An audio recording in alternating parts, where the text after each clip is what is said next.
Bismillahirrahmanirrahim. Assalamualaikum warahmatullahi wabarakatuh. Salam karate, us.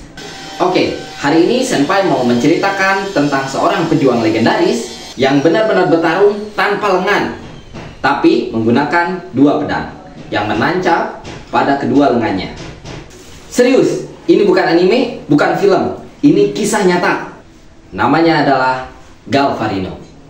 Dan setelah teman-teman semua dengar cerita ini, kalian gak akan mungkin ngelupain sosok pejuang yang satu ini. Yuk kita langsung masuk ke ceritanya. Tahun 1557, perang Arauco lagi panas-panasnya. Pasukan Spanyol lagi nyoba nguasain tanah yang kita kenal sekarang sebagai Chile. Tapi mereka ketemu satu lawan yang gak gampang, yaitu suku Mapuche. Suku yang satu ini keras kepala, pemberani, dan memiliki satu pejuang gila, yaitu Galvarino. Di pertempuran Lagunillas, pasukan Spanyol ngehajar ribuan prajurit Mapuche dan nangkep sekitar 150 orang. Salah satunya Galvarino, seorang pemimpin muda. Dia dan pasukannya dibawa ke kamp utama Spanyol, dan di sana nasib mereka berubah selamanya. Alih-alih dihukum mati, Gubernur Spanyol Mendoza pakai cara yang sadis. Tangan kanan dan hidung prajurit dipotong. Tapi buat para pemimpin seperti Galvarino, tidak hanya satu tangan, tapi dua tangan yang dipotong. Tujuannya untuk apa? Biar suku Mapuche pada takut. Tapi Mendoza salah besar. Galvarino bukan orang yang gampang takut. Menurut legenda, Galvarino malah nyodorin kedua tangannya sendiri untuk dipotong.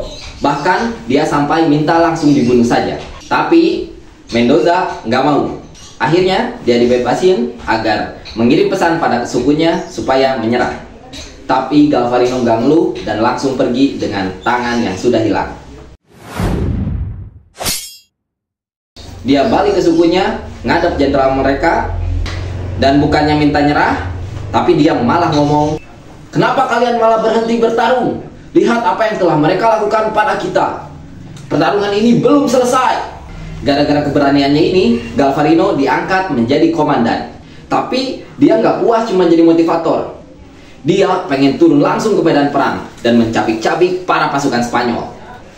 Tapi masalahnya, sekarang Galvarino udah nggak punya tangan lagi. Jadi dia ngelakuin hal yang gila. Dia membakar kedua lengannya dan memasang kedua bilah pedang di kedua lengannya yang dipotong. Ya, ini beneran pedang. Diikat ke ujung lengan buntungnya. Sekarang dia benar-benar menjadi senjata manusia yang gila.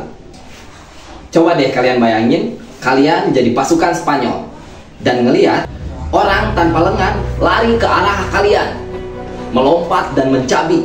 Matanya penuh amarah. Dan setelah orang itu mendekat, kalian menyadari kalau orang itu tidak memiliki lengan. Hanya memiliki lengan yang ujungnya berupa bilah pedang yang tajam. Gimana? Ngeri bukan? Kurang dari sebulan setelah disiksa, Galvarino udah ada di barisan depan pertempuran Milarapue. Dia nyemangatin pasukannya sambil nunjukin kedua lengannya yang dipasang pedang. "Bertarunglah dengan baik, jangan sampai kalian sepertiku. Gak bisa makan, gak bisa kerja, serang." Dia bahkan bilang, "Gak boleh ada yang kabur, kita berjuang untuk tanah air kita." Dan dia sendiri yang pertama lari ke depan dan menyerang. Gak punya tangan, tapi siap mencabik dan menggigit lawan-lawannya kalau perlu. Gila.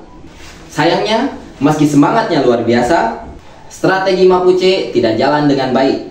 Setelah awalnya berhasil mengganggu kavaleri Spanyol, mereka kalah telak setelah meriam Spanyol menembak. Sekitar 3.000 pejuang Mapuche gugur. Galvarino selamat, tapi ditangkap lagi. Kali ini dia dihukum mati. Ada versi yang bilang kalau dia digantung. Ada juga yang bilang kalau dia dilempar ke anjing. Tapi yang jelas, waktu dia ditawarin hidup asal gabung dengan Spanyol, seperti ini jawabannya. "Lebih baik aku mati daripada harus hidup seperti kalian. Satu-satunya penyesalanku adalah aku gak bisa mencabik kalian dengan gigiku sendiri."